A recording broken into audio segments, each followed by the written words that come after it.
On DC News Now, mourning the death of Pope Francis. Genuine affection and love for people who came to visit him. The Arlington Monsignor who worked with him one-on-one for 5 years. It was almost unbelievable whenever we would hear one of his positive steps in the right direction. An incredible impact for Catholic Christians in the LGBTQ community. How the Pope's actions have made a difference in so many lives. A few showers tonight, but more wet weather coming. I'll talk about when that arrives to the district coming up. A dream come true for hundreds of young football fans. How kids can suit up for future Commanders flag football camp. You're watching the station covering all of the DMV. This is DC News Now. Hi, everyone. Thank you so much for joining us for DC News and Now at 9. I'm Susan Tran. And I'm Tosa Fakile. Chris Flanagan has the night off tonight. The world grieving the death of Pope Francis. These right here are videos from around the world of memorial services, prayer sessions, and more. We are looking at the United Arab Emirates, Paris, Gaza, and Mexico. The Pope was 88 years old and had just recovered from a 5-week hospital stay for double pneumonia, but his death still shocking news as he did make appearances during Easter services, including a public blessing. The Vatican says that he suffered a stroke leading to a coma and ultimately his heart fails. And among the faithful in mourning, a Monsignor in Northern Virginia who worked directly with the Pope for years at the Vatican. DC News Now's Max Marcilla joining us live from Arlington. And Max, talk about how the Monsignor is remembering the pontiff. Sure. Well, Monsignor Paul Dell'Adarante says that in his time serving as a translator for the Pope, he got to see a side of the Pope that not everyone gets to see, and that, along with his genuine care and love for all people, is what he's remembering tonight. Inside the Cathedral of St. Thomas More here in Arlington, a memorial for Pope Francis. And as mourners say their farewells to the leader of the Catholic Church, one person is reflecting on the unique way he knew Pope Francis. Especially on those interactions where you were alongside Pope Francis. What was that like for you? It was a real blessing and privilege because many people see the Pope, but it's at a distance and it's in crowds of thousands. And I was able to see up close the Pope's care and genuine affection and love for people who came to visit him. Monsignor Paul Dell'Adarante was appointed to the Vatican, where he spent years working, oftentimes translating from English to Italian and vice versa, when the Pope met with dignitaries, including President Joe Biden and Sylvester Stallone. He had a great sense of humor. That always didn't come across in the large settings, but one-on-one or in small groups, he had a very, very good sense of humor. What's the legacy that he leaves behind? His care for people on the peripheries, on the margins of life and of society that it's so easy to forget about. And he never did. And he encouraged everyone not to forget that among us are people who are in great need, material needs certainly, but also spiritual needs. And the remembrances for Pope Francis will continue. There's a memorial mass scheduled here at the cathedral here in Arlington for Wednesday. That'll start at noon. Reporting live in Arlington, Max Marcilla, DC News Now. Max, thank you. Hundreds of thousands of Catholics called the DMV home, and many found their way to the Basilica there in Northeast DC. They filled the pews to pray for Pope Francis. Now, when he visited the Basilica 10 years ago, 25,000 people crowded North America's largest Catholic church just to get a glimpse of him.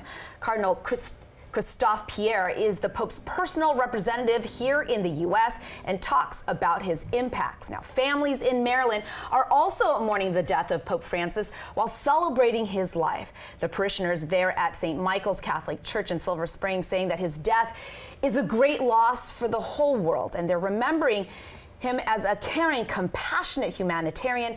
They hope the next pontiff will embody many of the same qualities. We will have much more ahead in the next half hour.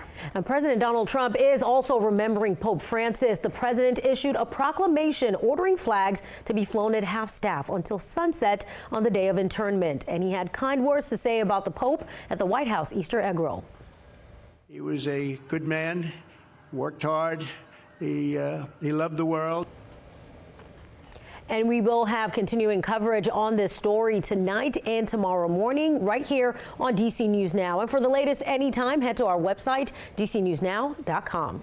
Let's take a live look outside right now on a Monday. The Washington Monument, beautiful, and it felt, I don't know, a little bit like we're touching summer, just a wee bit.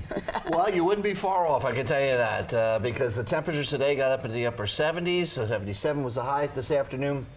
Over the next couple of days, we'll be seeing those numbers stay right around that mark or even go a little above that mark. So we can at least look forward to that. And we can also look forward to more sunshine, too. We didn't have much of that today. Are we fast forwarding to summer? Well, not quite, but, you know, I mean, we are doing a little hop and a skip, maybe like the Easter Bunny, you know, you never know. But as far as the radar is concerned right now, this is the heaviest looking rain cell. No lightning. I do have lightning on here, and if lightning was around, it would show up, but not seeing it. It's moving to the east-northeast at 20 miles an hour, and you can see it's impacting here around the Cedar Grove Knolls area over towards Damascus Gardens, and then it's heading towards Cooksville, for example, Dill and Dayton. So if you're in those areas, that's moving out of Montgomery County, basically over towards Howard County as we speak. Other than that, all this green down here is just ground clutter, so there is no actual rain falling down in Dale City or, for that matter, towards the Stafford area. And our future radar picks up on these showers continue to move up towards the Baltimore and the Cockeysville area off of Highway or Interstate 83 there. But there are still a few more showers waiting in the wings off to the west. And some of these here to the east of Front Royal could impact Washington, D.C. here over the next couple of hours. But again, all of this would be fairly light. Temperatures this evening, well, as you'll see there, holding here in D.C. into the 60s. So very mild night overnight tonight. Now with a mild start tomorrow, what can you expect for afternoon highs? Well, stick around. I've got that 7-day forecast for you coming up. All right, Scott, thank you. D.C. police released new surveillance photos for a shooting in Southeast last week. Police say they're looking for this man on your screen. The shooting happened last Monday on Staten Road. They say another man was sent to the hospital with life-threatening injuries. Anyone with information is asked to call D.C. police. Let's stay in the district, and we are learning someone stole the head of Homeland Security's purse while she dined at a Southwest restaurant last night. Secret Service saying that the suspect made off with Kristi Noem's purse that had $3,000 in cash, her passport, and her department badge. The secretary does have Secret Service protection, and right now it's unclear where the agents were stationed while she was having dinner with her family, including her children and grandchildren. 4 Democratic representatives are in El Salvador speaking out against President Trump's deportation efforts, including mistakenly sending a Maryland father to the notorious prison there. Maryland Senator Chris Van Hollen traveled to El Salvador last week and met with Gilmar Abrego Garcia. He's been in that prison since March, despite the Supreme Court ordering the Trump administration to bring him home to the U.S. The Trump administration maintains Abrego Garcia is a gang member, but he's never been charged with a crime or gang affiliation. Abrego Garcia's wife in a statement saying, in part, we need Congress to keep showing up both here and abroad until justice is served and the rights of everyone are protected. To a health alert now, Virginia health officials urging people to get vaccinated after a report of the first measles case in the state. Officials say a child became infected with the virus after traveling out of the country. They say the Kaiser Permanente Caton Hill Medical Center in Woodridge was exposed to the virus. Health officials say the child was there this past Tuesday between 10 a.m. and 1:30 p.m. There's also a risk at the Kaiser Permanente Fredericksburg Medical Center, a risk of exposure there. That was between noon and 5 this past Wednesday. Officials say they're coordinating efforts to identify anyone who may have been exposed. Well, new tonight, some kids in the DMV getting a chance to try out for the Commanders, the team hosting a mock combine for 2nd through 8th graders. This sounds like so much fun, really right? does. They got to test their speed, agility, and football prowess. DC News Now's Tim Reed got to check out all of the excitement there at Northwest Stadium. 200 kids participated in the Commanders camp held right here at Northwest Stadium. They get to do all kinds of football drills, and I spoke to several who tell us this is something they will never forget.